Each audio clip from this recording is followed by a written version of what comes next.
This is Southend Seafront. It's a commuter seafront. What does that mean? Well, London is about 40 minutes away on the train, and most of the people that live around here are connected through working in London.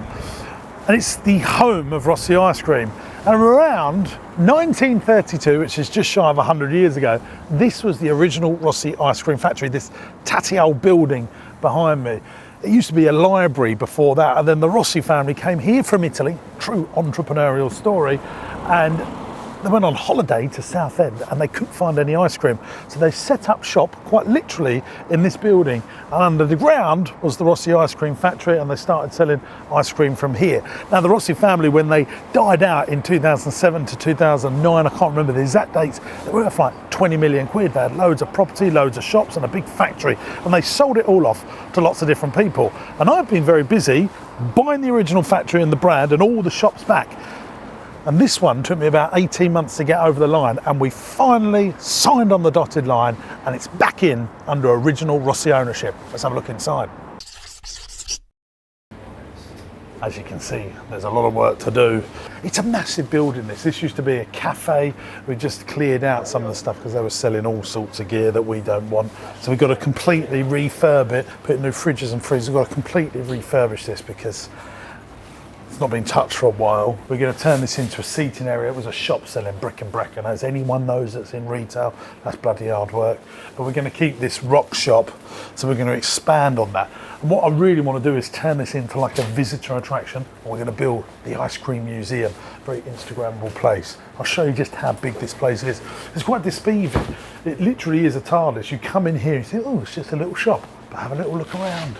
Up here, there's 6 flats, a bit dark in there, but really nice flats that hopefully we can turn into Airbnb, even though that sounds like a lot of work, but we do have a hotel now, so we know about that sort of stuff. And up here is the original Rossi factory. This building here, there's an old lift here, loads of storage. We're actually storing some of our Teddy-tastic items, which is another one of our businesses in there. So as you can see, we've got all of this room.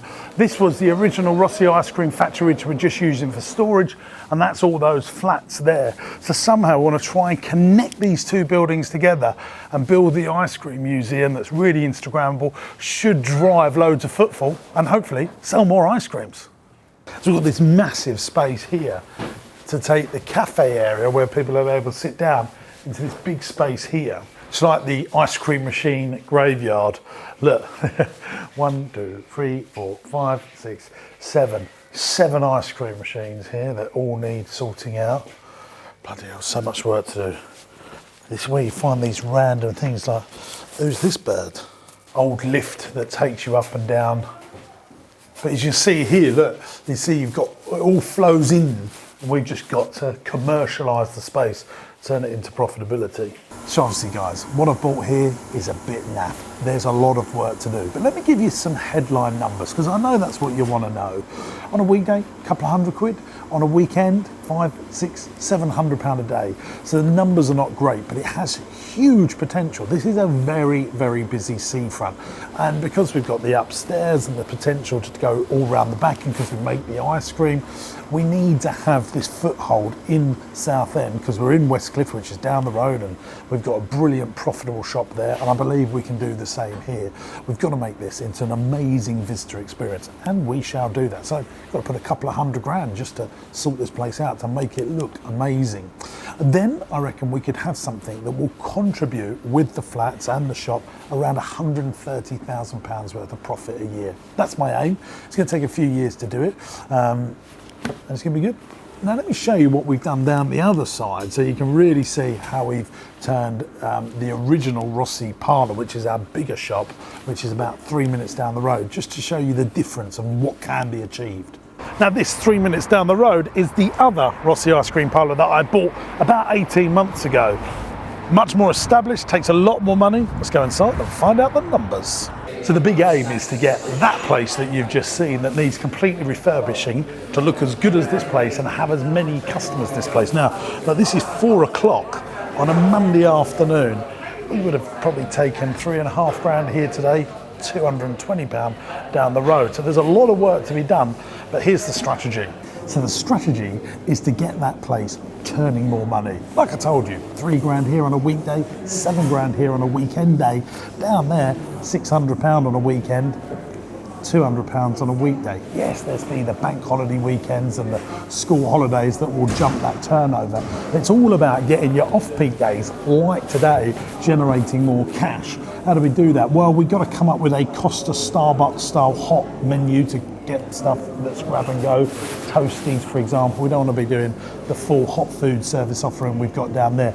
Get more seats inside so that you've got this reputation that you can actually sit down and enjoy. Create that visitor attraction, that ice cream museum. You'll see these Instagram days out being created in cities. We've got the space. It's very easy to do that. People will take pictures of everything we're doing, upload that to Instagram, and that will be free to use. Driving footfall, I think we'll see good secondary spend from it. Plus, we need to make sure we've got the absolute best ice cream and displayed perfectly. You saw the way the room looked. It's not like this, you know. It needs to have a much better look and feel. So all that's going to happen.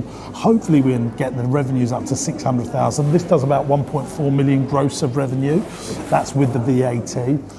Down there, I think we could get to that 600,000. It's going to take some time to do, and that museum, that ice cream Instagrammable museum, should drive the footfall that will drive those secondary spends. So that's the plan. Right, let's go. Welcome to another day in the life of an entrepreneur. And this week, I'm building a dinosaur park. Good to see you, good to see you. Me too. We come and have a little look around. It's going to be our archaeological tent. I think this will be strong enough, it'll last. It's really important. What we want to do is create dwell time, and dwell time is really important in leisure businesses because you want people to stay around a long time to buy a second coffee, to buy another ice cream, and also get massive value for money. The longer people stay here, they pay 10, 20, 30 pounds, whatever it is to get into a visitor attraction. If you're only here for an hour, you think, well, I've been robbed. If you're here all day, you think, this is great value for money. I'll tell all my friends. This digging archaeological sensory play, kids just love it. So you can see here, so these rocky theming areas, there's going to be them Jurassic Park-esque gates that people will come into, and this will be an immersive land. And then they'll do all the digging and play, and then all these pathways that we've put in.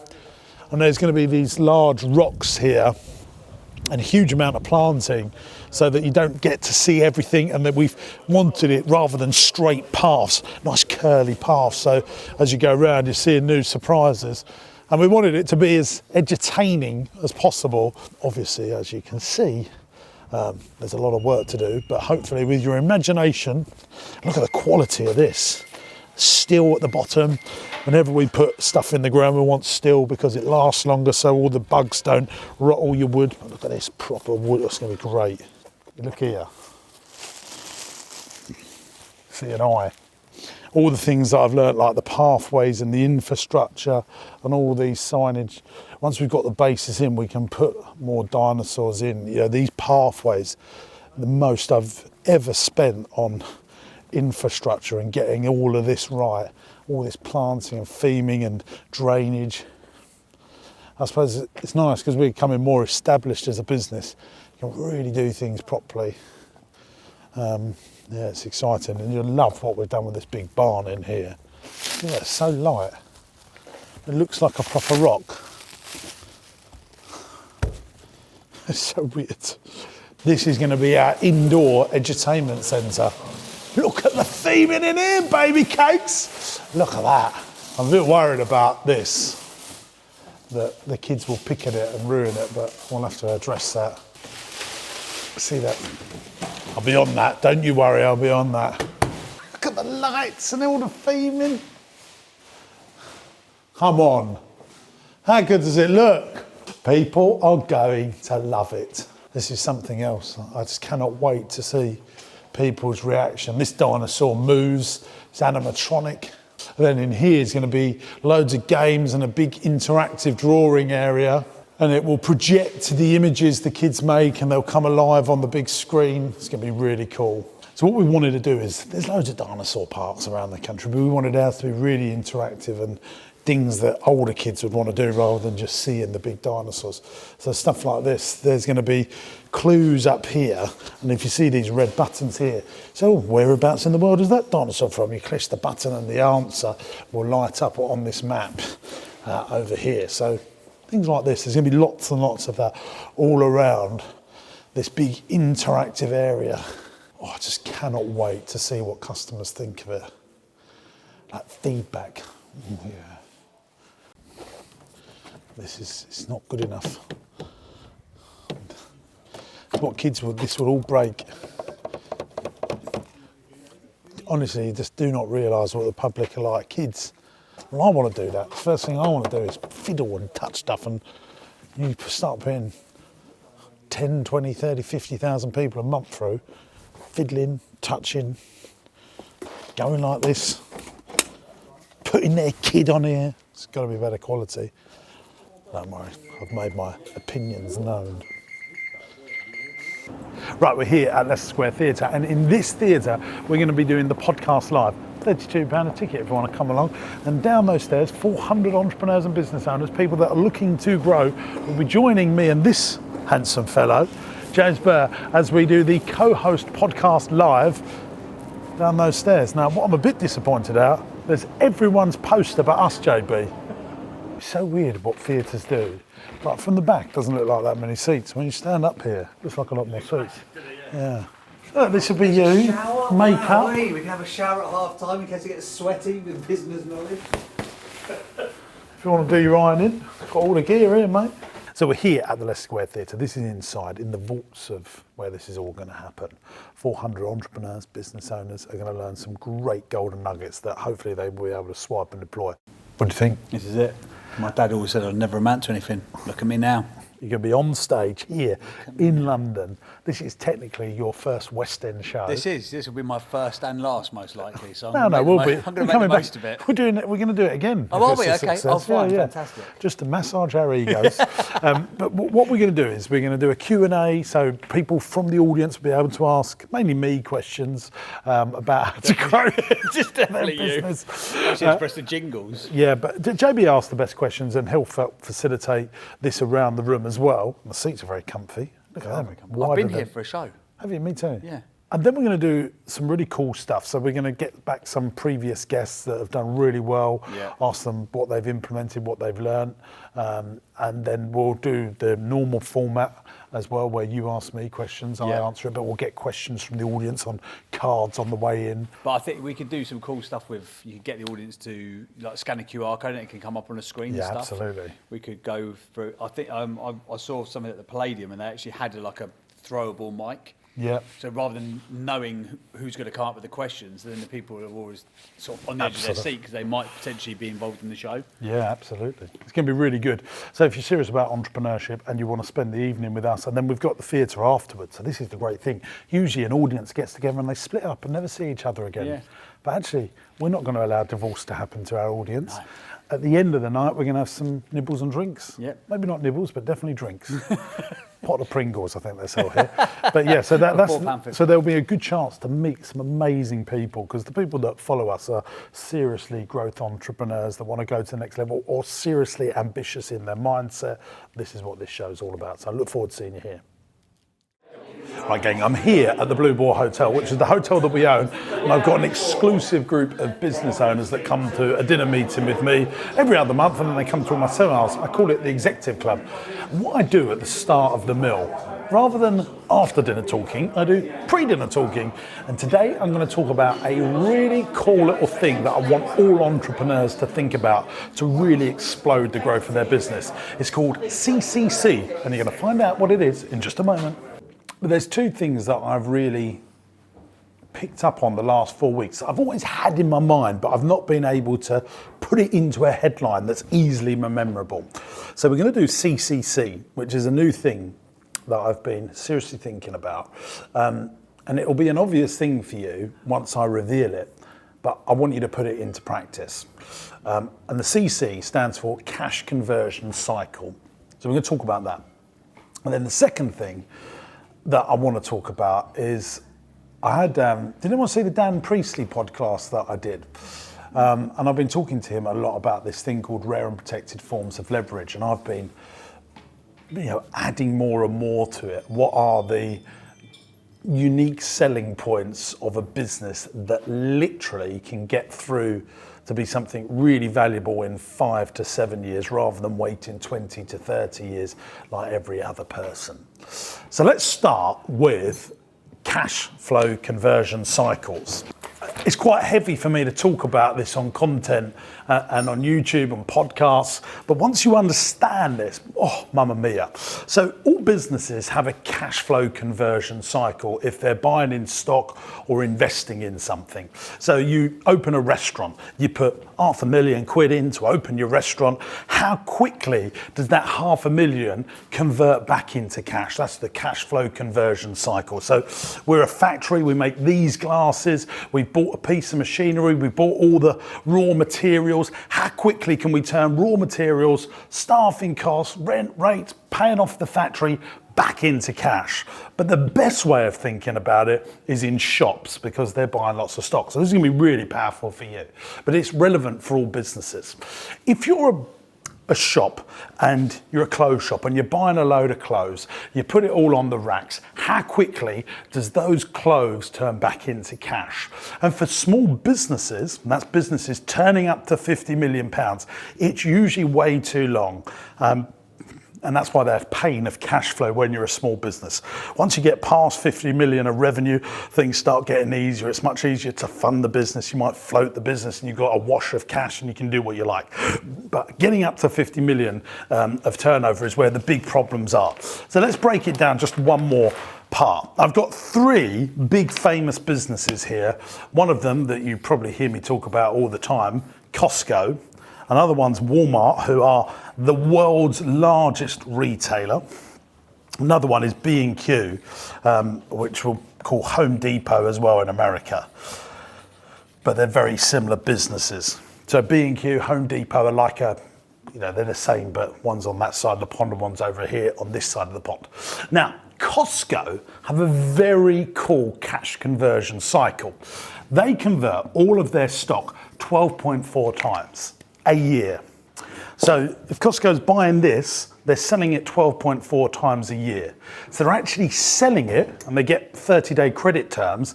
They're selling all of their stock on average before they have to pay for it, which is so unique and yet so powerful. That is very, very rare. Let's have a look at Walmart. They convert their stuff 8 times. So they're buying in something and they're turning the stock 8 times a year. Costco are turning it 12.4 times a year, so they're selling it before they're paying for it. So here, Walmart have got a bit of a gap before they have to pay for stuff. So what do they then do? They go, we're going to pay you on 120 days or 90 days or 60 days. But here, Costco are getting the money in before they have to pay it before 30 days, which is standard payment terms.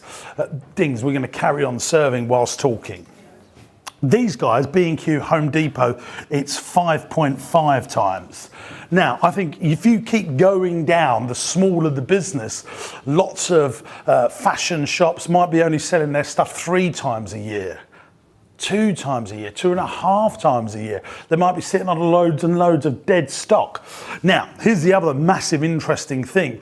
Costco have around 3,500 SKUs in that massive warehouse. These guys, hundreds of thousands of SKUs each. I think they have 111,000 SKUs in a store. B&Q, I reckon it's even more. Everything, bloody screws, all the different types of screws. So this is how they're doing it. They're buying less stuff, but in much bigger volume. So this cash conversion cycle for Costco means they've always got so much cash. So much so, they create a float. So if they've got 30 days to pay for everything, they're paying for it all within 26 to 27 days. They've got that 3-4 days float line before they have to pay for anything. But when you're turning billions, and they are turning nearly $300 billion a year, that float money, that's big interest on it. So that alone makes them a lot of money. So that is a basic example of cash flow conversion cycles. We want to be as much like them and as less like these. Most businesses just don't have this. They just do not have it. Whatever you do in your business, you're funding it up front, whether it's a CapEx project, so you're a property developer putting a load of cash into there, and then you're waiting months to get your cash flow back, that cash flow conversion cycle. Let's go and invest in a brand new hotel room. I'm doing it here right now. 15 grand over there, 20 grand over there. I've got to wait a year before I've got all that money back and I'm starting into profit. Costco are like 26 days, we're in a profit, gang. Do you see that? So I'm giving you different examples of why they are so bloody profitable and have so much cash. They've got so much cash, they don't know what to do with it. And they don't need any bank financing. It's a beautiful business. If you just do some research on them, your mind is like blown. There's a business that have done this so spectacularly well, Rolex. You just cannot buy that. You can't just trundle in and get what you want straight away. You can buy them more off of the second-hand market and all of that. But if one comes available and they give you a call, you go today and you buy the thing. So that's a day, isn't it? It's for sale. Like within a day, they're into creating that. So creating urgency, a sense that it's scarce, is one of the ways of creating it. So with a hotel room, you could refurb hotel rooms. There's ways of doing it that I think early bird pricing, the launch price is £150. Within 48 hours, it's going to go up to £250. Human beings react to them sort of deals. I don't think that is discounting as much as, because they know it's a one-off. That's not like it's going to be 30% forever. If it's discounted forever, there is no sense of urgency. If there's genuine one-off prepayments, try before anyone else does. Competitions are really good as well in getting people awareness of your business and applying for your competitions. That can also create you good databases so that you can create further waiting lists. And in direct response to your hotel is making sure you've got the reputation that you're always sold out. And who wants the best restaurants? You have to book, and so they're getting these. We'll take some deposits up front if you want to come. So they're getting all that, and that's what you got to do in hospitality and leisure.